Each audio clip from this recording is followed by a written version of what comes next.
Welcome बच्चों। तो अपना आज स्टार्ट करते हैं नया topic chemical properties of metals. इससे पहले हमने क्या पढ़ा था, फिजिकल प्रॉपर्टीज और मेटल नॉन मेटल को जाना था। तो वहां पे हमने देखे थे कि बहुत सारे एक्सेप्शंस है मेटल्स में और नॉन मेटल्स में। तो हम सिर्फ फिजिकल प्रॉपर्टी से नहीं बता सकते कि क्या मेटल होगा क्या नॉन मेटल होगा, इसीलिए हम चले एक कदम आगे। अब हम पढ़ेंगे केमिकल प्रॉपर्टीज मेटल और नॉन मेटल्स की, और ये एकदम कंफर्म बताती है कि कोई चीज क्या है। ठीक है, तो इसीलिए हम पढ़ेंगे अपना topic chemical properties of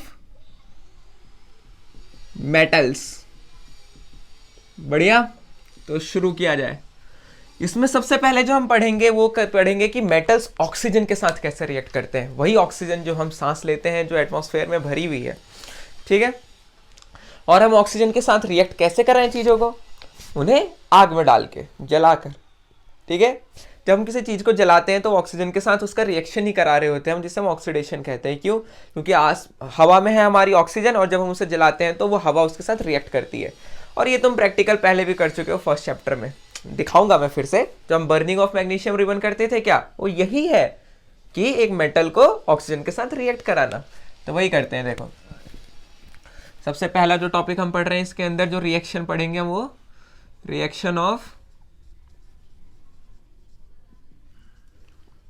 metals with oxygen। Alright बच्चा पार्टी। तो इसमें तो सबसे पहली चीज है, हम देखेंगे कि जो मेटल है, हम क्या कर रहे हैं, एक मेटल ले रहे हैं, उसमें ऑक्सीजन मिला रहे हैं। ठीक है, और ये ऑक्सीजन कहाँ से आ रहा है? हवा से, तो फ्रॉम एयर। ठीक है, और ये चीज हमें क्या दे रही है, जो प्रोडक्ट देगी वो हमें देगी मेटल ऑक्साइड। क्लियर है? Metal oxide. बढ़िया। और इसी के साथ एक और दो तीन चार चीजें जो फैक्ट जानने वाली है, वो इंपॉर्टेंट क्या है, जो एग्जाम पॉइंट ऑफ व्यू से बहुत ही इंपॉर्टेंट है, कि जो ये तुम्हारे पास मेटल ऑक्साइड है, ये बेसिक होता है, नेचर में बेसिक होता है। इन द सेंस कि अगर तुम इसमें क्या बोलते हैं, जो ये मेटल ऑक्साइड है, इसमें तो तुम क्या बोलते हैं गीला लिटमस पेपर डालो तो वो ब्लू कलर का हो जाएगा। समझ रहे हो? क्योंकि बेसिक है। लिख देते हैं इसके नीचे, turns red litmus to blue. Clear रहेगा? यही एक इंपॉर्टेंट चीज है कि जो मेटल ऑक्साइड होते हैं वो बेसिक होते हैं। ठीक है, अब बाद में हम पढ़ेंगे, लेकिन जो नॉन मेटल ऑक्साइड है वो एसिडिक होते हैं। ठीक है, इसका अपोजिट। तो मेन चीज जब तुम्हें डिफरेंशिएट करना हो तो हम इसका यूज करते हैं, याद रहेगा। ठीक है, अब इसके आगे चलते हैं। अब हम इसमें अलग अलग क्या बोलते हैं, मेटल्स के साथ रिएक्शन करते हैं, जैसे कि sodium, potassium, magnesium, aluminium, zinc, iron, हजारों हैं। लेकिन अब देखो, जो ये ऑक्सीजन के साथ रिएक्शन है ना, रिएक्शन तो मेटल करते हैं, बट कोई मेटल बहुत ही फास्ट रिएक्शन करते हैं और कुछ मेटल्स स्लो रिएक्शन करते हैं। अब ऐसा क्यों? क्योंकि मेटल्स की रिएक्टिविटी डिफरेंट है। ये भी हम आगे जानेंगे कि ऐसा क्यों हो रहा है कि कोई मेटल ज्यादा रिएक्टिव है और लेस रिएक्टिव है। बट अभी जान के चलो क्या, कि कुछ मेटल ज्यादा रिएक्टिव है, कुछ मेटल लेस रिएक्टिव है। तो अभी के लिए जानो कि जो सबसे ज्यादा रिएक्टिव मेटल है तुम्हारे पास अवेलेबल, वो है आपका पोटेशियम। ठीक है, तो इसमें रिएक्शन स्टार्ट करते हैं। पहला पोटेशियम के साथ, ये हमारा पोटेशियम मेटल है। ठीक है, सबसे हाईली रिएक्टिव पोटेशियम। इसमें हमने मिलाया ऑक्सीजन O2, कहाँ से? एयर से, फ्रॉम हवा। हवा मत लिख के आ जाना, फ्रॉम एयर। क्या मिल जाएगा हमारे पास? K2O। अब आगे बैलेंसिंग भी सीखेंगे कि तुम बोल रहे हो भैया 2 कहाँ से आ गया, K तो अकेला था वहां पे, तो ये भी हम जानेंगे। अभी के लिए फॉर्मूला याद रखो। ठीक है, K2O। अब देखो, बैलेंस तो है नहीं, यहाँ पे ऑक्सीजन 2 है, वहां पे ऑक्सीजन 1 ही है, तो इसे बैलेंस भी करना है। तो यहाँ 2 है, ऑक्सीजन 2 करने के लिए यहाँ 2 लगा देता हूँ। ऑक्सीजन तो बैलेंस होगी 2 2, बट अब पोटेशियम 4 हो गए यहाँ पे, और यहाँ पे तो 1 ही है, तो इसके आगे 4 लगा दिया, हो गया बैलेंस। ये आपका जो बना, ये क्या बन गया? पोटेशियम प्लस ऑक्सीजन, ये क्या बन गया आपका? Potassium oxide. अब और ये देखो, ये जो रिएक्शन है, ये तुम्हारा रिएक्शन रूम टेम्परेचर पे ही हो जाता है, एट रूम टेम्परेचर, मतलब वही 25-26 डिग्री सेल्सियस जो आसपास होता है। क्यों? क्योंकि जो पोटेशियम है हाईली रिएक्टिव मेटल है।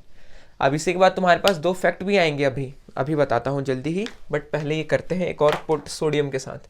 पोटेशियम के साथ कर लिया, अगला सोडियम के साथ करते हैं। सोडियम हमारा Na होता है, आपको पता ही है, सोडियम प्लस ऑक्सीजन, ये भी सिंपल फ्रॉम एयर, ये भी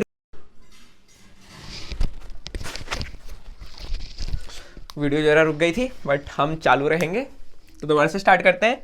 ये भी तुम्हारा क्या होता है, ऑक्सीजन के साथ रिएक्शन, ये भी बहुत ही क्या बोलते हैं, हाईली रिएक्टिव मेटल है सोडियम भी। तो ये जो रिएक्शन है ये रूम टेम्परेचर पे ही हो जाता है, मतलब बस तुम सोडियम ऐसे हवा में रखो और उसमें लग जाए आग, वो सोडियम ऑक्साइड में बदल जाएगा एट रूम टेम्परेचर। इसीलिए हम इसे खुले में रखते ही नहीं है, बांध के रखना पड़ता है। क्या बनेगा तुम्हारा Na2O, ये आपका क्या है, सोडियम ऑक्साइड। क्लियर रहेगा, सोडियम ऑक्साइड। अब यहाँ पे दो चीज़ें जो जानने वाली है कि ये जो दोनों बने हैं चीज़ें, पोटेशियम ऑक्साइड और सोडियम ऑक्साइड, ये दोनों बेसिक है, ये भी बेसिक है और ये जो है ये भी बेसिक है, सारे मेटल ऑक्साइड बेसिक है। आगे कुछ अलग चीज़ें भी आएंगी बट अभी के लिए बेसिक है, ठीक है।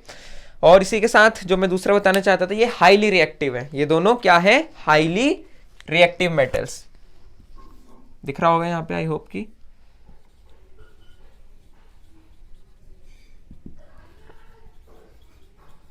रिएक्टिव मेटल्स बहुत हाई, एरो बना दिया, ठीक है। तो ये क्या होता है, इसको ना तुम्हें गर्म नहीं करना पड़ेगा, मतलब जैसे मैंने किसी चीज को ऑक्सीडाइज करने में जलाना पड़ता है, बट इसमें मुझे अलग से आग लगाने की जरूरत ही नहीं है। मैं इसे बस ऐसे चम्मच में रख के ऐसे रखूं तो ये अपने आप ही इसमें आग लग जाए, जल जाए। क्यों? क्योंकि हाईली रिएक्टिव है, ऑक्सीजन के साथ झट से रिएक्ट कर देगा। मैं 2-3 बार इसलिए रिपीट कर रहा हूं ताकि तुम समझो, ठीक है। इसलिए रूम टेम्परेचर पर रिएक्शन हो जाता है। अब आगे हम ऐसे मेटल्स पढ़ेंगे जैसे मैग्नीशियम, एल्यूमिनियम, आयरन, इनको हमें बहुत गर्मी में तपाना पड़ेगा, ठीक है। जैसे मैग्नीशियम इससे थोड़ा लेस रिएक्टिव है तो उसे हम थोड़ा गर्म करते हैं तो रिएक्ट कर जाता है। एल्यूमिनियम को थोड़ा उससे ज़्यादा गर्म करना पड़ता है। और जो आयरन है, जो लोहा, देखो उसे कितना गर्म करना पड़ता है, समझ रहे हो, तब जाके वो ऑक्सीजन के साथ रिएक्ट करता है। क्यों? क्योंकि वो लेस रिएक्टिव है, कम रिएक्टिव होते जा रहे हैं, ठीक है। हम पूरी डिटेल में रिएक्टिविटी सीरीज पढ़ेंगे इसकी नेक्स्ट वीडियो में, मैं वो जल्दी ही बनाऊंगा क्योंकि वो इंपॉर्टेंट है, ठीक है। तो अभी के लिए ये 2 रिएक्शन हो गए, बढ़िया, एकदम क्लियर कट।